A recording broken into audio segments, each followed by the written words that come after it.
ng bayan, maasahan anumang panahon. Magandang oras po sa ating lahat, narito ng latest update sa lagay ng ating panahon at sa binabantayan nating low pressure area sa labas ng ating area of responsibility.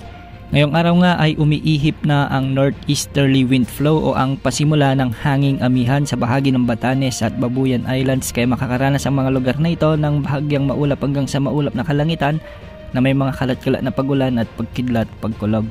Samantala sa Bicol Region, Eastern Visayas, Aurora, Quezon Province at ang nalalabing bahagi naman ng Cagayan Valley ay makakaranas naman ng maulap na kalangitan na may mga kalat-kalat na pagulan at pagkidlat pagkulog. Dulot naman ito ng easterlies, kaya maraming lugar dito ang makakaranas ng maalinsangang panahon. Posible rin ang mga pagulan lalo na sa hapon at gabi at hindi rin inaalis ang posibilidad ng mga biglang pagbaha o pagguho ng lupa. Samantala sa Metro Manila, sa Visayas at Mindanao ay makakaranas naman ang mga lugar na ito ng bahagyang maulap hanggang sa maulap na kalangitan na may mga isolated rain showers and thunderstorms. Dulot naman ito ng mga umiiral na localized thunderstorms. Samantala, ayon naman sa latest tropical cyclone threat potential forecast na inilabas ng Pag-asa, mataas ang tsansa na may mabuong bagyo sa loob ng Pag-asa monitoring domain.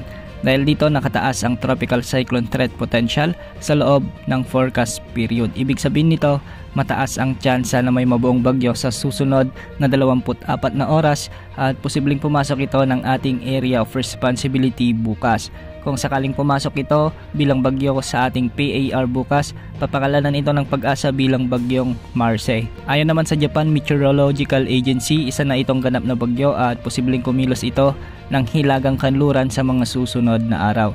Inaasang lalapit ito sa silangang bahagi ng Northern Luzon at hindi rin inaalis ang posibilidad na ito ay mag-recurve pa kanluran at posibleng mag-landfall sa bahagi ng Cagayan Valley o sa bahagi ng Northern Luzon. Dahil sa may katagalan at kalayuan pa, posible ang marami pang pagbabago ukol sa binabantayan nating low pressure area na posibleng maging bagyo sa susunod na 24 oras. Ating antabayanan ang latest development ng bagyong ito sa mga susunod na updates. Yan ang update sa lagay ng ating panahon. Ito pong weather update ng bayan, maasahan anumang panahon.